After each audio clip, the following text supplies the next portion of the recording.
जो अंत और प्रारंभ है, हर युग का वो आरंभ है। ब्रह्मांड जिसने है रचा, संसार जिसमें है बसा,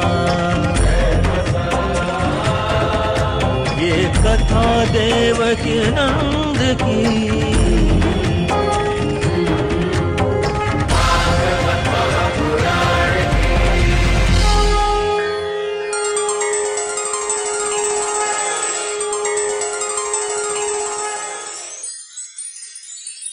तो मेरे प्यारे भाई बहन, ध्रुव जी महाराज चले भगवत प्राप्ति के लिए,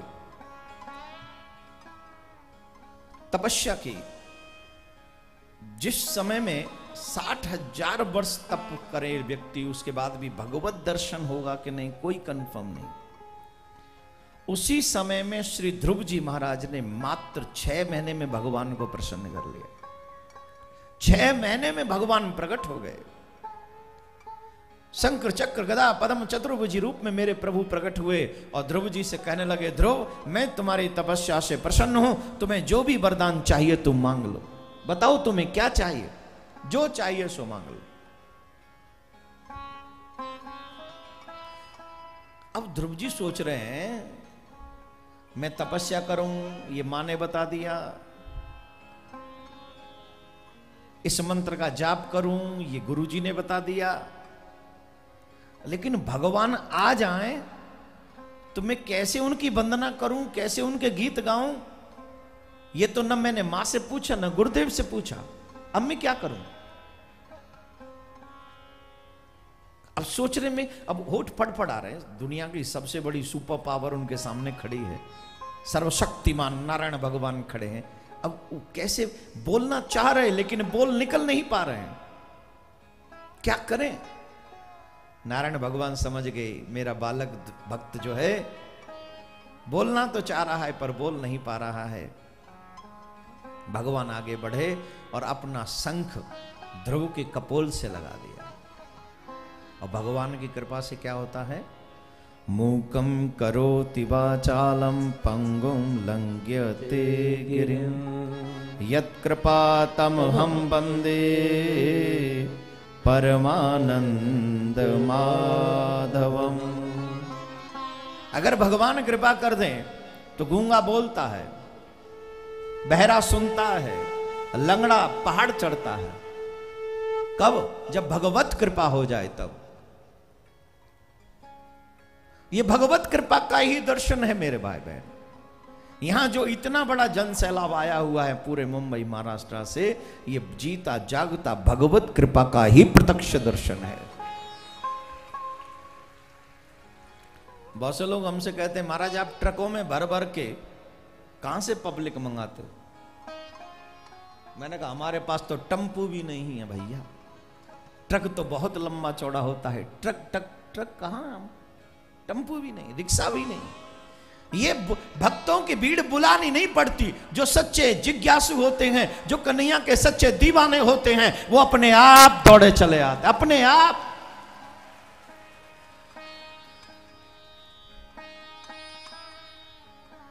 मैं कहां से लाऊंगा इनको भैया? मुझे तो फ्लैट नंबर भी नहीं पता।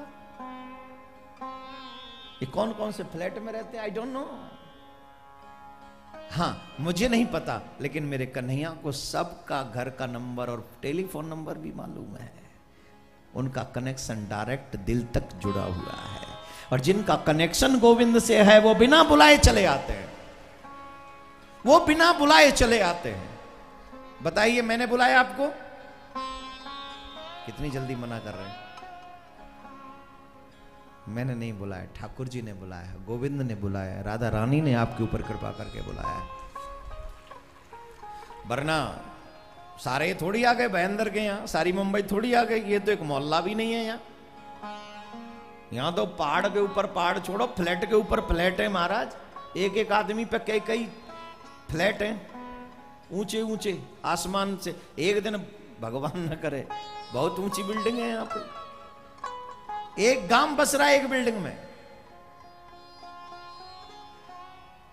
ये तो एक मोहल्ला भी नहीं आया पूरा, लेकिन यहां जन सैलाब आया हुआ है। ये ठाकुर की कृपा का ही प्रत्यक्ष दर्शन है। ये ठाकुर ही कर सकते, कोई दुनिया वाला नहीं कर सकता, कोई मानव नहीं कर सकता। तो मेरे प्यारे श्रोतागण, जब भगवत कृपा हुई, शंख लगा दिया ध्रुव के कपोल से, तो भगवान कह रहे हैं वरदान मांग लो। तो श्री ध्रुव जी महाराज यौनतः प्रवेश ममवाच में माम प्रसुताम संजीवयत खिल शक्ति धर सुधामना, दोनों हाथ जोड़े प्रणाम किया। हे प्रभु, मुझे पता है ये चर अचर संसार जितना भी है सब आपके द्वारा चलायमान है, सब आप ही के द्वारा शक्ति को प्राप्त किए हुए हैं, ये सब आप ही की लीला हो रही है मेरे प्रभु। मेरे अंदर जो सोई हुई सरस्वती को जागृत किया है वो आपने किया है। भगवान कह रहे कोई वरदान मांग लो। बोले प्रभु, जब मैं अपने माँ के यहां से आया, राज्य से आया, माँ के द्वारा अपमानित हुआ, तो मेरे मन में ये इच्छा थी कि मैं अपने पिता से बड़ा राज्य आपसे मांगूंगा, लेकिन आपके पास पहुंचकर आपका दर्शन करने के बाद ये ज्ञात हुआ कि कितना भी बड़ा राज्य मांग लूं एक दिन तो छोड़ के जाना ही है। तो जब एक दिन छोड़ के जाना है तो फिर मैं आपसे राज्य क्यों मांगू, मुझे आपसे राज्य नहीं चाहिए। तो बोले मुझे वो दे दो जो कभी न मिटे। क्या चाहते हैं? बोले अपने चरणों की भक्ति दे दीजिए, अपने श्री चरण कमलों की भक्ति दे दीजिए। श्रोतागण ध्यान देंगे, ये घर मकान दुकान दौलत शोहरत यश और वैभव ये सब तब तक अच्छा लगता है जब तक भगवत दर्शन न हो जाए, और जैसे ही भगवत दर्शन हो जाता है तुरंत पता चल जाता है ये तो सब झूठा है और सच्चा है तो सिर्फ परमात्मा का नाम ही सच्चा है, उनका दर्शन उनकी भक्ति सच्ची है। इसलिए ध्रुव जी ने कहा मुझे अब कुछ नहीं चाहिए, आपके चरणों की भक्ति दे दो और यहीं भजन करने दो बस। भगवान भी बड़े लीलामय हैं, बड़ी प्यारी प्यारी लीला करते हैं। भगवान कहते नहीं, तुम्हें भक्ति तो दी, लेकिन जो तुम्हारी पहली इच्छा थी ना वो भी पूरी करूंगा। तुम्हें तुम्हारे पिता से बड़ा राज्य करना है, और यहां भी राज्य करना है, वहां भी राज्य करना है। तुम मेरे लोक में आओगे, और जो विष्णु लोक है अब वो ध्रुव लोक के नाम से जाना जाएगा। तुम ध्रुव लोक के आकर वहां इस शरीर से ही आओगे और वहां आकर राज्य करोगे। बोलो राधे राधे। जोर से बोलना पड़ेगा, और जोर से बोलना पड़ेगा। तो ध्रुव जी महाराज को वो मिल गया जो आज तक किसी को नहीं मिला। अभी भी ध्रुव जी विष्णु लोक में राज्य कर रहे हैं, अभी भी वहां राज्य कर रहे हो, लेकिन उन्हीं की लीला है। एक बार यक्षों से ध्रुव जी का युद्ध हुआ, बड़ा विशाल युद्ध हुआ, और यक्षों से जब विशाल युद्ध हुआ तो महाराज मनु जी ने उनको समझाया। जब देखा कि ध्रुव जी महाराज यक्षों का वध करने लग गए हैं तो स्वयं महाराज मनु पधारे। मनु इनके बाबा, और महाराज मनु जब पधारे तो महाराज मनु ने कहा नायम मार्गो ही साधूनाम। मनु जी ने कहा बेटा, भगवत भक्तों का ये मार्ग नहीं है जहां तुम चल पड़े हो। युद्ध करना, लड़ना, भिड़ना, ये भगवत भक्तों का मार्ग नहीं है। भगवत भक्तों का मार्ग है प्रेम से सबको भजन करने दे, भक्ति करने दे, और सबको भगवान से मिलने वाले मार्ग का दर्शन कराए। यही भक्तों का मार्ग है, उसी पे चलना चाहिए।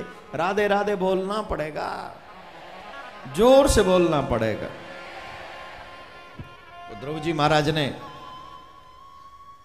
एक क्षण में गुस्से का त्याग कर दिया। एक क्षण में युद्ध स्थल में धनुष बाण लेकर युद्ध कर रहे थे, महाराज मनु ने जब कहा तो एक क्षण में। एक बात बताएं, सबसे ज्यादा मुश्किल काम है क्रोध को जीतना। नहीं, एक बार हमसे कोई कह दे तो कितने भी दिन निकल जाएं बस भूलते नहीं। फिर भी ध्रुव जी महाराज ने एक क्षण में युद्ध को समाप्त कर दिया। अपने बाबा की बात मानी, दादा की बात मानी, और छोड़कर युद्ध समाप्त कर दिया और वहीं से वापस चले आए। फिर वो समय भी आया जब ध्रुव जी को ये लोक मृत्यु लोक त्याग कर भगवान के लोक को जाना पड़ा। तो आकाश से विमान आया और कहा विष्णु पार्षदों ने कि आप इस विमान में बैठिए, आप सशरीर चलेंगे। बोले मैं तब तक नहीं जाऊंगा जब तक इस विमान में मेरी मां न बैठे। भगवान के दूतों ने दिखाया, देखो आपसे आगे एक विमान जा रहा है, उसमें आपकी माताजी जा रही है। दर्शन किया। अगर घर में सुपुत्र मिल जाए तो मां बाप का भी बेड़ा सहज में पार हो जाता है। घर में एक सुपुत्र आ जाए तो मां बाप का भी बेड़ा पार कर देता है।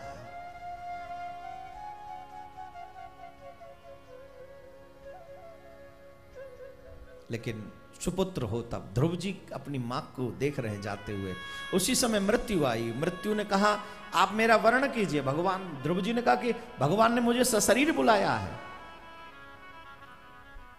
बोले ठीक है, मैं विमान के और आपके बीच की सीढ़ी बन जाती हूं। तो सीढ़ी बन गए। ध्रुव जी उनके सर पे चरण रखकर विमान में सवार हुए और श्री ध्रुव जी महाराज भगवान के धाम के लिए सशरीर प्रस्थान करते हैं। बोले ध्रुव जी महाराज की जय, भक्त वत्सल भगवान की जय। भगवान अपने भक्तों का सहज में कल्याण करते हैं। ध्रुव जी महाराज की कथा हमें भक्ति के मार्ग में आगे बढ़ने का सौभाग्य प्राप्त कराती है। इन्हीं के वंश में महाराज अंग हुए और अंग बड़े ही धर्मात्मा राजा थे। उनका विवाह मृत्यु की पुत्री सुनीता से देवी से हुआ। फलस्वरूप उनका बेटा हुआ बैन, और बैन बड़ा अत्याचारी था, बड़ा दुष्ट था। देखिए संतान अगर ऐसी वैसी हो जाए तो दुख हमेशा के लिए आ जाता है। आता है कि नहीं? वैन बहुत ही नास्तिक था, भगवान को नहीं मानता था। अब देखो अभी हम लोग कहते हैं हम लोग मॉडर्न हैं, हम लोग एजुकेटेड लोग हैं, हम लोग भगवान को नहीं मानते। हाँ गलत कह रहे हो आप। अब आपसे पहले सतयुग, त्रेता युग, द्वापर युग, सभी युगों में ऐसे लोग हुए हैं जो लोग कभी कहते थे कि हम भगवान को नहीं मानते। इस दुनिया में दो ही प्रकार के लोग हैं, एक भगवान को मानते हैं और एक भगवान को नहीं मानते। एक सत्य को स्वीकार करते हैं, एक असत्य में अपनी झूठी दुनिया, झूठी माया में जीते हैं। आप सब जितने भी लोग यहां बैठे हैं वो सौभाग्यशाली हैं कि आप सत्य के साथ जिंदा हैं, असत्य आपसे दूर है। ये आपके लिए और मेरे लिए सौभाग्य का विषय है। हम भगवान से लड़ नहीं रहे, हम तो भगवान के। अब एक प्रसंग याद आ गया, बताऊं। गंगा के किनारे पे एक वृक्ष था। गंगा के किनारे पे एक वृक्ष था और वृक्ष पे से अचानक दो पत्ते गिरे गंगा जी में। एक पत्ता गिरा सीधा और एक पत्ता गिरा आड़ा। आड़ा समझ गए? हरियाणा वाला अड़े नहीं, आड़ा मतलब तिरछा। हरियाणा में भी बोलते अड़े, तो तिरछा। एक सीधा गिरा। अब जो तिरछा गिरा वो गंगा से कह रहा है, गंगा सावधान, तुझे जितना बहना था तू बह ली, अब तुझे मैं आगे बहने नहीं दूंगा, तुझे यहीं पर रुकना होगा, तेरी गति बस यहीं समाप्त हो जाएगी, अब मैं तुझे यहां से आगे नहीं आने दूंगा। ऐसा तिरछे गिरे हुए पत्ते ने कहा। वो तिरछा गिरा हुआ पत्ता गंगा के प्रभाव को नहीं जानता, तो गंगा को तो बेचारी को पता भी नहीं कि कौन गिरा और कौन नहीं गिरा।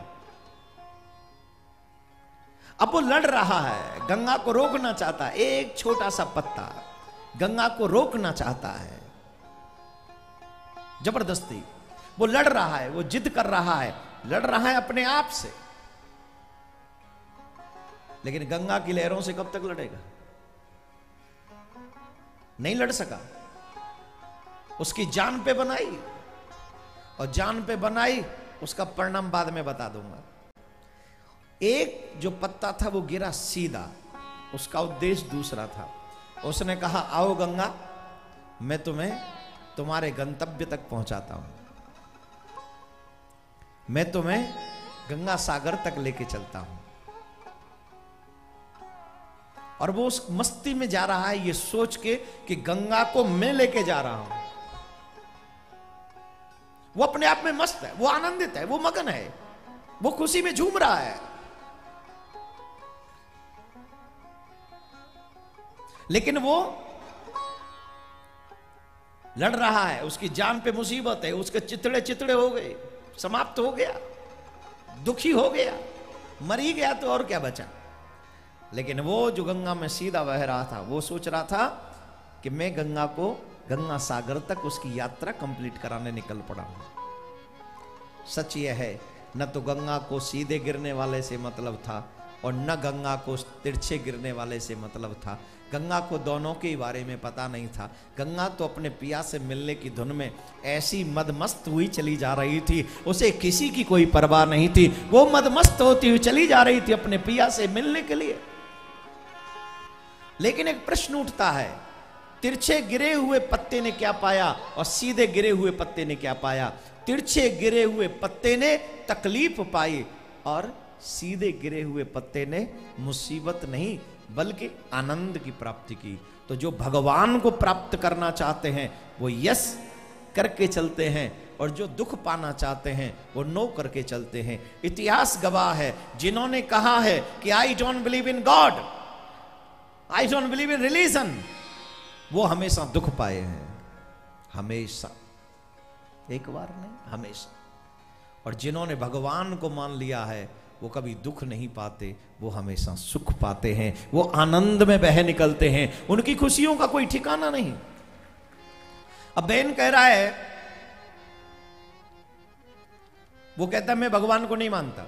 तो एक दिन राजा अंग बड़े दुखी हुए और अचानक बिना किसी को बताए गुफा में जाकर बैठ गए और भगवत प्राप्ति करने का प्रयास किया। भगवत प्राप्ति हुई। अब जब देखा लोगों ने कि बहुत ढूंढा, कहीं भी राजा नहीं मिले, तो मजबूरन बैन को राजा बनाना पड़ा। अब सुनिए साहब, जैसे ही ये बैन राजा बने, हो गया काम। आजकल के भी कई राजा ऐसे हैं, देखेंगे तो आपको पता चलेगा। वो कहते हैं न यष्टव्यम न दातव्यम न होतव्यम द्विजा कुचित। वैन ने राजा बनते ही घोषणा कर दी, कोई यज्ञ नहीं करेगा, कोई अनुष्ठान नहीं करेगा, कोई दान नहीं देगा, कोई पूजा पाठ नहीं करेगा, कोई भगवान की भक्ति नहीं करेगा, कोई ब्राह्मणों को भोजन नहीं कराएगा, कोई साधुओं का भंडारा नहीं करेगा, और अगर किया तो वो दंड का अधिकारी होगा।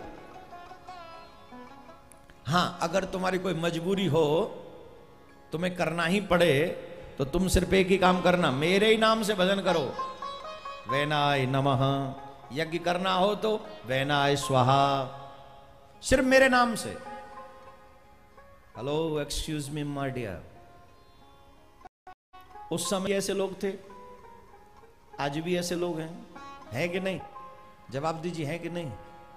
आप जब पूजा पाठ करते हो तो लोग घर में नहीं, क्या घंटरिया बजा रखी है, क्या सुबह सुबह तंग करते हो, कहते कि नहीं? नहीं, तुम नहीं कर सकते, ये मेरा घर है। तेरे बाप का घर है, सर पे रख के लाया था। अरे इसमें ईंट लगी है तो ईंटों का घर है, सीमेंट लगा है सीमेंटों का घर है, सरिया लगी है सरियाओं का घर है। पृथ्वी माँ तुझे संभाल रखी तेरे घर को, तो ये पृथ्वी माँ का घर है। हमारा घर कहाँ है क्या? हमारा है?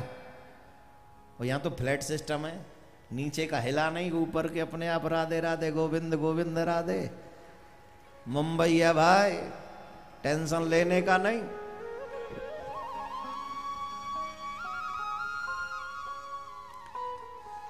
तो राजा बैन ने कह दिया, कोई भी पूजा पाठ नहीं करेगा, जो कुछ करना हो सब मेरे नाम से शुरू करो, बस। अब तो साधु संत गए, महात्मा गए समझाने, देखो राजा ये बात ठीक नहीं है, तुम यज्ञ भगवान का अपमान कर रहे हो, तुम साधु संत ब्राह्मण धर्म का अपमान कर रहे हो, और तुमको बड़ा कष्ट झेलना पड़ेगा। तो राजा ने कहा, तुम ही धर्म के ठेकेदार हो, ये तुम ही लोग जो है भगवान की पूजा करवाते हो। तुमने देखा है भगवान? तुम देखते हो भगवान को?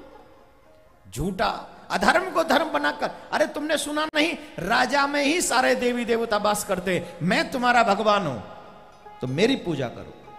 संतों को गुस्सा आ गया और संतों ने एक जोर से हुंकार भरी, झट्ट देसी ना पट्ट मरे को बेचारो, मई की मई खत्म। संतों की हुंकार से ही राजा बैन मर गया। देखो, संत कभी भी राज सत्ता भोगना नहीं चाहते, लेकिन राज सत्ता हमेशा सुंदर बनी रहे, प्रजा की देखभाल करती रहे, यही काम संतों का शुरू से होता रहा है।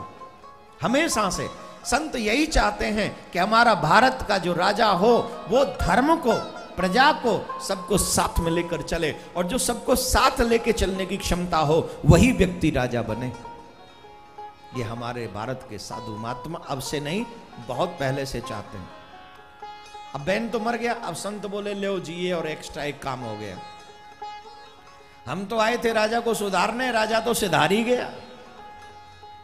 अब क्या करें? तो उस बैन के अंग का मंथन हुआ, वहीं से भगवान पृथु का प्राकट्य हुआ। बोलिए पृथु भगवान की जय। हाथ में शंकर चक्र गदा पद्म के चिन्ह थे, तो सब महात्मा जान गए कि भगवान ही प्रकट हुए हैं, तो सब ने उनको प्रणाम किया। और जब उनको राजा बनाया जाने लगा तो बंदीजन जोर जोर से उनकी वंदना करने लगे, जयकारे करने लगे, उनकी प्रशंसा करने लगे। पृथु जी महाराज ने रोक दिया, रुको, अभी हमें कुछ करने तो दो। पहले ही दिन कुर्सी पे बैठे हैं, सीट पे बैठे हैं, और तुम जय जयकार करने लगे, तुम प्रशंसा करने लगे, तुम वंदना। अब हमारे यहाँ भी ऐसा ही होता है, जब नेताजी चुनाव जीत के आते हैं तो प्रशंसा क्या करते हैं? क्या करते हैं? फलाने जी जिंदाबाद, फलाने जी जिंदाबाद, फलाने जी जिंदाबाद। ए कालकूट तुम आगे बढ़ो, हम तुम्हारे साथ हैं। कलयुग के नेता आगे बढ़ो, हम तुम्हारे साथ। कहते कि नहीं? मैंने अपनी तरफ से लगा दी, लोग कहने वाले कुछ और कहते, जिंदाबाद भाई जिंदाबाद, जिंदाबाद भाई जिंदाबाद। अरे भाई, अभी तो वो इलेक्शन जीत के आया है, तुमने उसके गले में इतनी मालाएं डाल दी, आगे जाके कहाँ काम करेगा? वो सोचता है बिना किए ही जब इतनी माला पड़ गई गले में, अब करने की क्या जरूरत है? अब फिर तुम डोलते रहो, अब फिर कहते मुर्दाबाद भाई मुर्दाबाद। अरे निकम्मे, पहले कह रहे थे जिंदाबाद, अभी कह रहे हो मुर्दाबाद। इतनी जल्दी बदल गए क्यों? इतनी जल्दी क्यों बदले? बोले सब क्या करें, पहले अब ये सुनता नहीं। बोले बिगाड़ा किसने? बिगाड़ा किसने? चुनाव जीता नहीं कि उसी दिन से जिंदाबाद भाई जिंदाबाद? नहीं, पृथु जी महाराज ने रोक दिया, रुको, अभी मैंने कुछ किया नहीं है, जब मैं कुछ करूं उसके बाद प्रशंसा करना।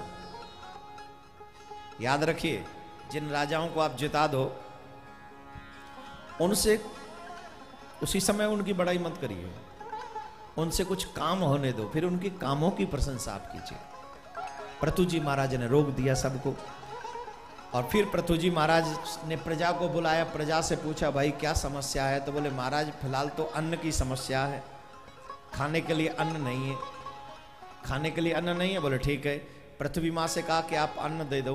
पृथ्वी माँ ने उनकी बात नहीं सुनी, तो पृथु जी महाराज बोले वसुधे त्वाम वदिष्यामि।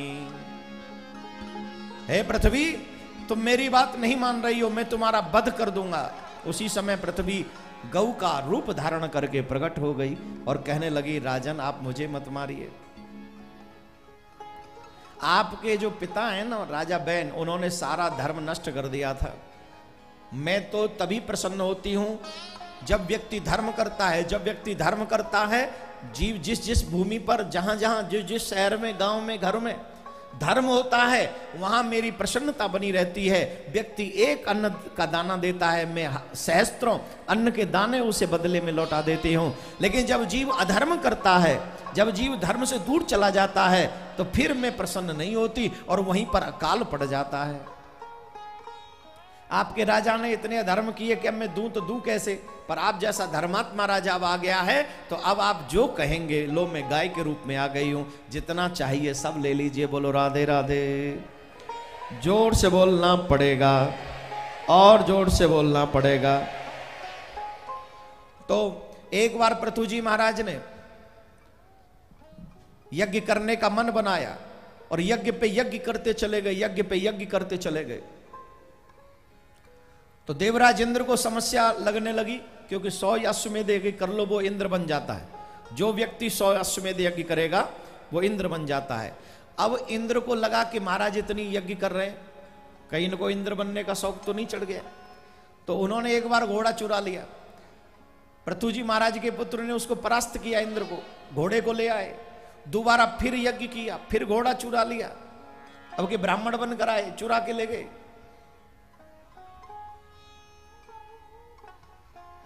पृथु जी महाराज बोले घोड़ा कौन ले गया? बोले वही इंद्र ले गया है। पृथु जी महाराज ने कहा ब्राह्मणों से, हे ब्राह्मण देवताओं, ऐसा मंत्र पढ़ो कि देवराज इंद्र इस यज्ञ कुंड में आकर अपने आप भस्म हो जाए। अब बोले महाराज जी ऐसा देव ब्राह्मण लोग कर सकते हैं? बोले क्यों नहीं कर सकते? देवता किसके अधीन है? किसके अधीन है? मंत्रों के। देवाधीनम जगत सर्व मंत्राधीनस्य देवता ते मंत्रा ब्राह्मणाधीन तस्मात् ब्राह्मण देवता। ये देवताओं के अधीन है सारा जगत, वही देवता मंत्रों के अधीन है और वही मंत्र ब्राह्मणों के अधीन है। इसीलिए ब्राह्मण देवता है इस पृथ्वी का। पृथ्वी का देवता उसको कहा जाता है भूसुर, पृथ्वी का देवता। क्यों? क्योंकि ब्राह्मण ही एक ऐसा है जिसके पढ़े हुए मंत्रों से आपके घर में उन्नति होती है। ब्राह्मणों के पढ़े हुए मंत्रों से आपके देवता प्रसन्न होते हैं। ब्राह्मणों के पढ़े हुए मंत्रों से आपके यज्ञ संपन्न होती है। ब्राह्मणों के पढ़े हुए मंत्रों से आपके अनुष्ठान पूरे होते हैं और उनसे देवता प्रसन्न होकर आपकी मनोकामना को पूरी करते हैं। तस्मात् ब्राह्मण देवता। अब आप लोग सोच रहे होंगे पंडित जी खुद ब्राह्मण है, इस चक्कर में लग रहे हैं लंबी लंबी छोड़ने। मेरा कोई वाक्य नहीं, मेरा तो एक ही काम है आपको कथा सुनाना, बाकी का तो आपको अपने ब्याह पे ही करना पड़ेगा जो कुछ करना है। लेकिन सच्चाई यही है कि ब्राह्मण बहुत ठाकुर की कृपा के पात्र है, क्योंकि ब्राह्मणों मुखमासी ना, ब्राह्मण भगवान का मुख है। तो ये कथा है पृथु महाराज की। ब्रह्मा जी ने आके कहा भाई, अब इंद्र आने लग गया था, ब्राह्मणों से कहा ब्रह्मा जी ने, ओ देवताओं क्या करवा रहे हो, हमारी सारी व्यवस्था खराब हो जाएगी, तुम इंद्र को ही सुहाग करने पे लगे हो, भाई कुछ तो दया करो। महाराज पृथु ने जब देखा ब्रह्मा जी आए हैं तो कहा रहने दो ब्राह्मण देवताओं, मुझे इंद्र बनने का कोई शौक नहीं, मैं इंद्र बनने के लिए यज्ञ नहीं कर रहा था, मैं तो बस पृथ्वी पे धर्म बढ़े इसके लिए यज्ञ कर रहा था, पर इसको गलतफहमी हो गई, मुझे इंद्र बनने का मन है, चलो यज्ञ को यहीं संपन्न कर दो।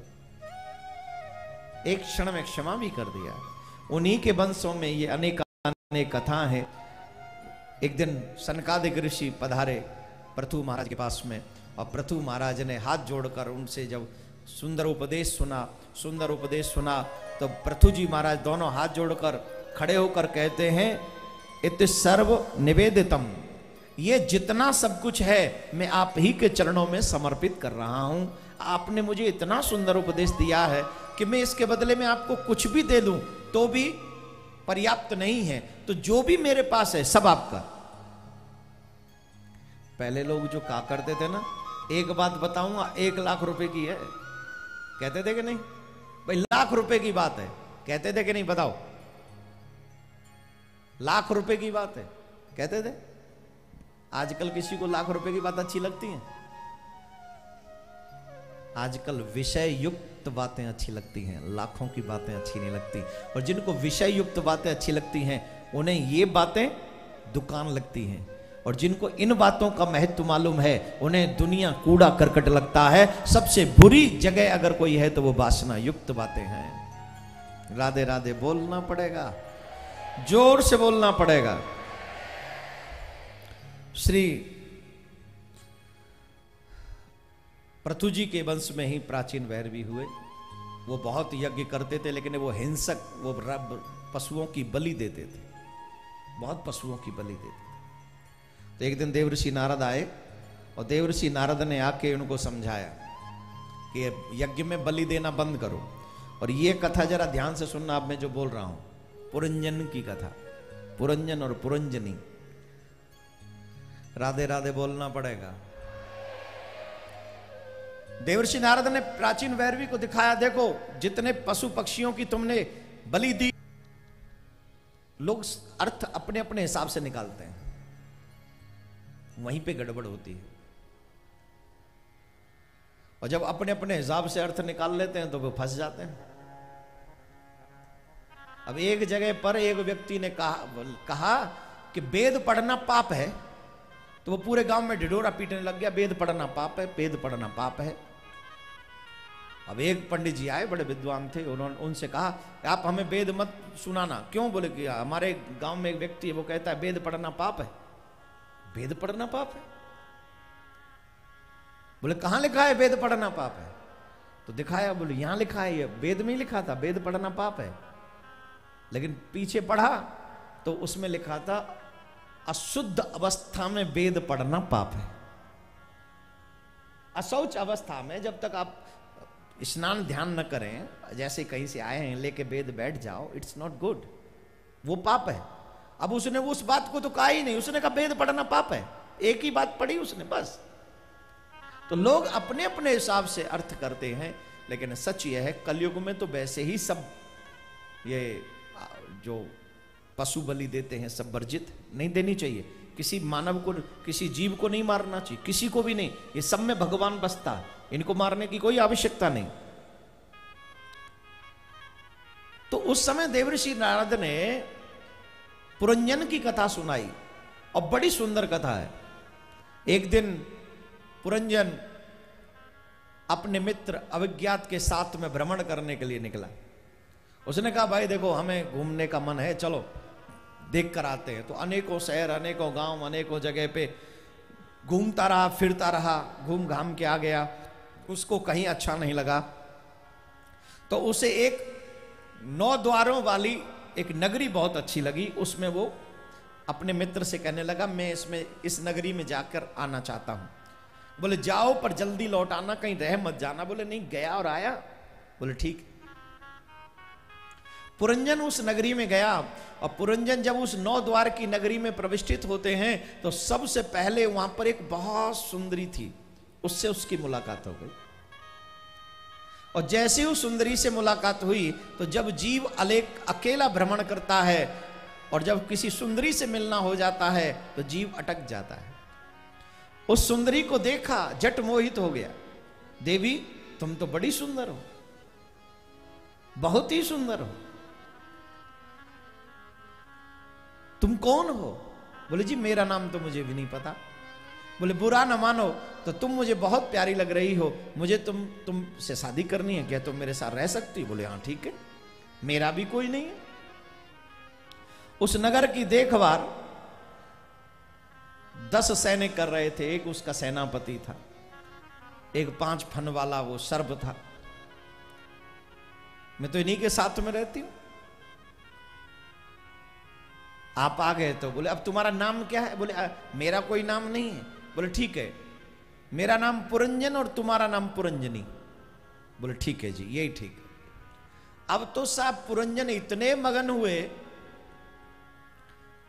पुरंजनी नाचे तो पुरंजन नाचे, पुरंजनी रोवे तो ये रोवे, पुरंजनी हंसे तो ये हंसे, पुरंजनी सोवे तो ये सोवे, पुरंजनी घूमे तो ये घूमने चले।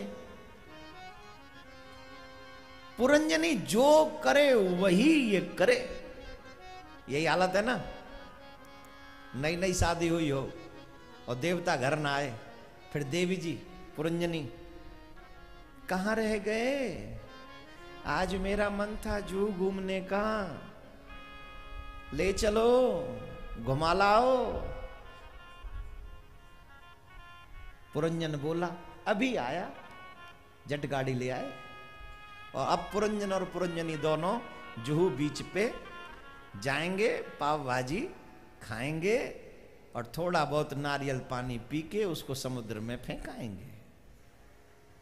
हाँ जी कि ना जी पुरंजन जी? हाँ जी, यही हो रहा है। मगन है। मम्मी कहाँ है? I don't know. पापा कहाँ है? I don't no.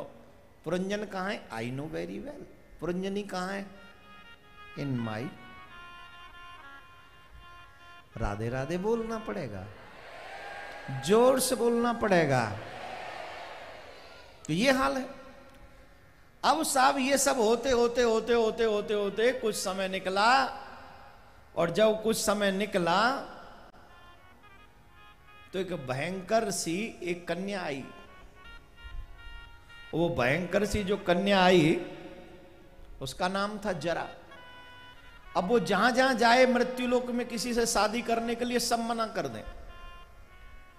वो लौट के गई चंडवेग के पास में, कहा कि साहब मैं बड़ी दुखी हूं। बोले क्यों दुखी हो? बोले मुझसे कोई शादी नहीं करता, जिसके पास जाती हूं वही मुझे छोड़ के भाग जाता है।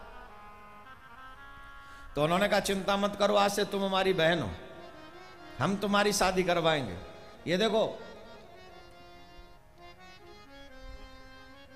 ये हमारे सैनिक है। सैनिक कौन है? 360 काले और 360 गोरे, ये हमारे सैनिक है। ये तुम्हारे साथ जाएंगे और तुम्हारा विवाह करवाएंगे। अब तो साहब वो जरा इन सैनिकों को लेकर एक दिन पुरंजन पर उसने आक्रमण कर दिया। और जब आक्रमण कर दिया तो धीरे धीरे पुरंजन, उसके जितने भी सेवक थे वो सब समाप्त, 5 फन वाला सर्प भी समाप्त। अब पुरंजन दुखी इसलिए नहीं है कि उसके प्राण निकल रहा है, पुरंजन ये सोच के दुखी हो रहा है कि मेरे बिना पुरंजनी का क्या होगा।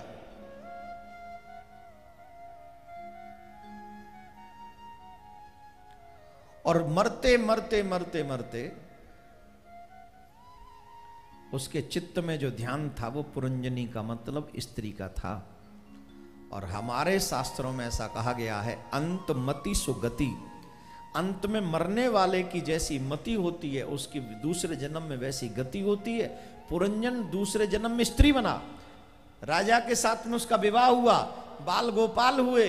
कुछ समय बाद राजा भी गोविंदाय नमो नमः, और झट जाके वो अपने पति के सर को लेकर अपने पति के साथ सती होने जा रही थी, चिता जलाई ही थी, उसमें जा रही थी। उसी समय एक उनका जो मित्र था अविज्ञात जो मित्र था, उसने सोचा पुरंजन घूमने गया था नगरी में, अभी तक लौटा नहीं है, और अभी तक लौटा नहीं, चलो हम ही चल के ढूंढते हैं। तो वो ढूंढने के लिए निकला तो देखा पुरंजन तो इस समय स्त्री के रूप में है और सती होने को है। तो उसने कहा, ए सुनो, रुको रुको, कौन हो तुम, क्या कर रही हो? अरे इधर आओ, मैं तुम्हारा मित्र, मुझे पहचानो। तो उस स्त्री ने कहा, तुम्हें शर्म आनी चाहिए, मैं पतिव्रता स्त्री हूं और तुम पतिव्रता स्त्री से कह रहे हो कि तुम उसके मित्र हो? तुमको शर्म आनी चाहिए, मैं सती होने के लिए तैयार हूं और तुम ये कर रही हो, तुम ऐसे बोल रहे हो। पुरंजन के मित्र ने, अविज्ञात ने कहा, तुमने मुझे पहचाना नहीं, मैं तुम्हारा वही मित्र हूं जिसके साथ तुम भ्रमण करने के लिए निकले थे। बहुत सारी चीजें बचपन से जुड़ी हुई उनको याद दिलाई। तो पुरंजन ने दिमाग पे जोर डाला, तब उसे याद आया। और जब उसे, अभी तक बड़ी जोर जोर से रो रहा था, मेरे पति, मेरे बच्चे, मेरे ये, लेकिन जब मित्र मिल गया तो उसे आनंद मिल गया। अब वो सती होना भूल भाल के चला गया अब अपने मित्र के साथ। देवऋषि नारद ने प्राचीन भैरवी से पूछा, कथा में आनंद आया? बोले जी बहुत आनंद आया, मन तो बहुत लगा, पर सच बताएं समझ में कुछ नहीं आया। पुरंजन की कथा आपने सुनाई, हमें अच्छी लगी, पर समझ में कुछ नहीं आया। तब देवऋषि नारद कहते हैं, हे राजन, ये जीव ही पुरंजन है, ये जीव ही पुरंजन है। और अविज्ञात जो मित्र, ध्यान से सुनना, इस पूरी कथा का जो सार है वो इसी में है। ये जो पुरंजन है यही जीव है, अविज्ञात इसका जो मित्र है वो परमात्मा है। ये जीव कहता है, प्रभु मैं भ्रमण करना चाहता हूं, मैं संसार देखना चाहता हूं। भगवान बोले, देखो देखाओ, कोई बुराई नहीं है, संसार देखने में कोई बुराई नहीं है, पर एक समस्या है। क्या? बोले जब तुम संसार देखने जाओगे ना तो कहीं तुम वहां फंस गए तो, तुम वहीं रह गए तो? बोले नहीं नहीं भगवान, गया और आया। बोले ठीक है। तो लाखों शहर लाखों गांव देखने का मतलब है 84 लाख योनियों में चक्कर काटना, कभी चेंटी बनना, कभी हाथी बनना, कभी बकरी बनना, कभी एलिफेंट बनना, कभी जी बकरी बनी गए, और क्या बनोगे? घास, पेड़, पौधे, मच्छर, मक्खी, बिल्ली, बंदर और क्या बहुत कुछ है। भगवान की दुनिया बहुत मगर ये सब है। अब ये उसको अच्छा नहीं लगा, लेकिन जब वो जीव पहुंचा 9 द्वार की नगरी में, 9 द्वार की नगरी कहां है, कौन सी है?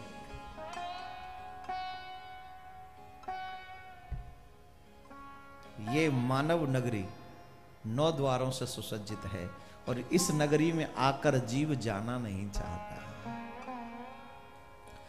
ये नगरी जब मिल जाए तो फंस जाता है, और जब इसमें घुसता है तो सबसे पहले मिलना किससे होता है? सुंदर स्त्री कौन है? बोले ये बुद्धि।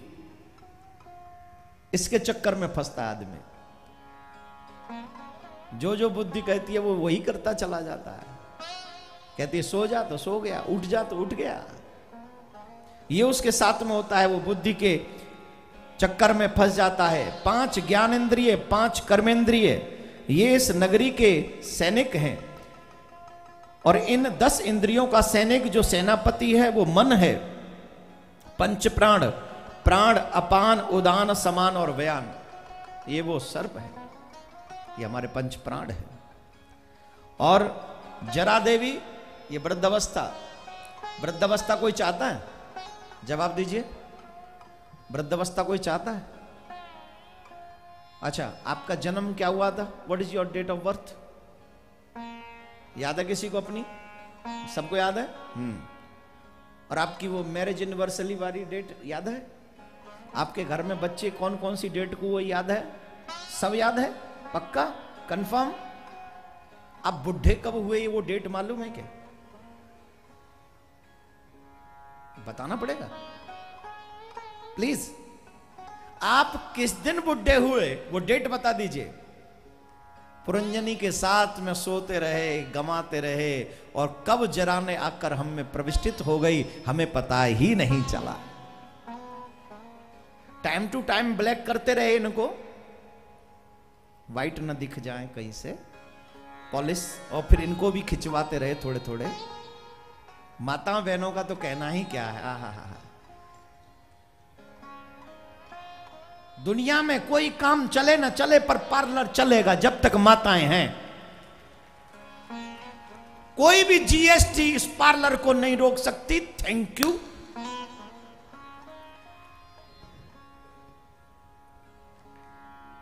लेकिन कब बुजुर्ग हो गए बातों ही बातों में, सोते सोते, खाते खाते, कमाते कमाते, किसी को डेट नहीं मालूम।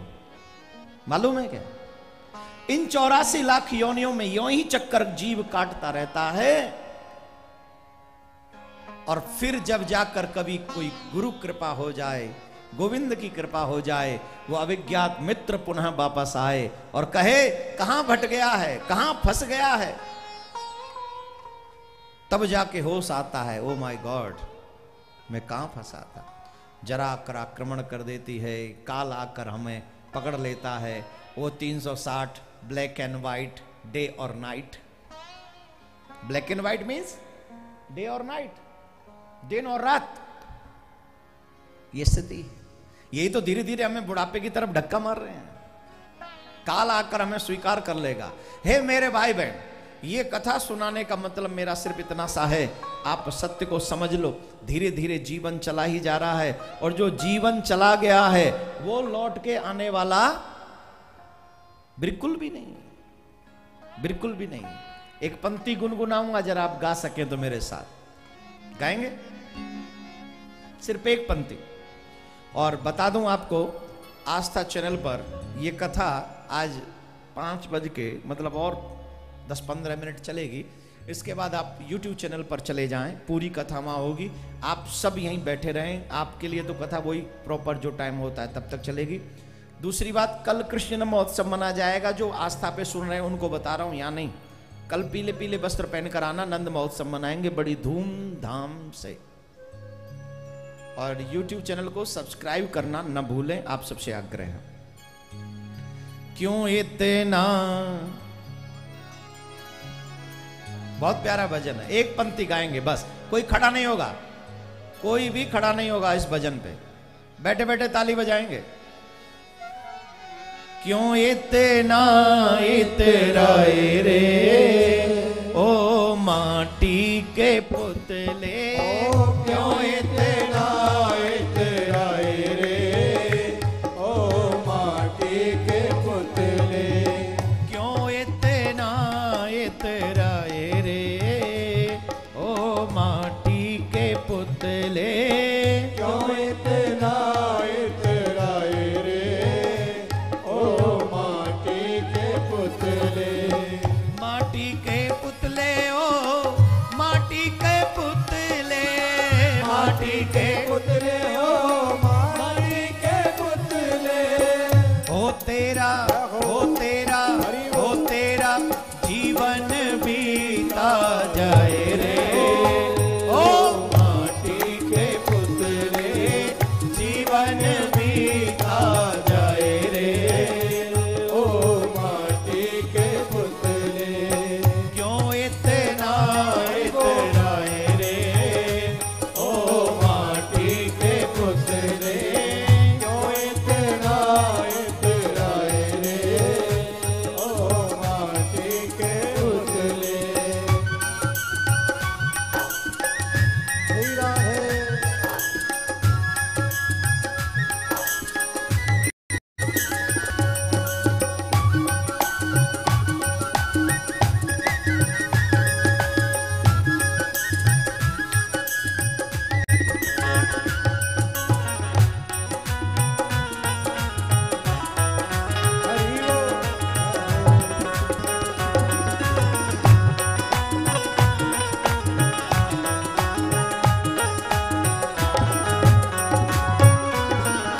क्यों करता है मेरा मेरी, क्यों करता है मेरा मेरी, ठगनी माया राख की ढेरी, ठगनी माया राख की ढेरी, ठगनी माया राख की ढेरी, ठगनी माया राख की ढेरी, हो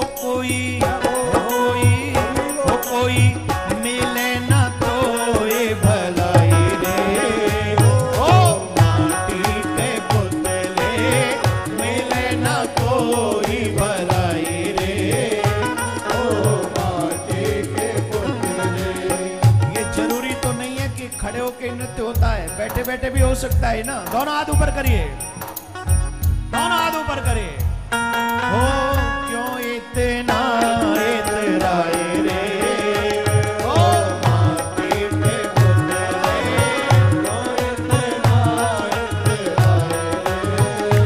ओ माटी के पुतले। श्री राधे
बोलना पड़ेगा, और जोर से बोलना पड़ेगा।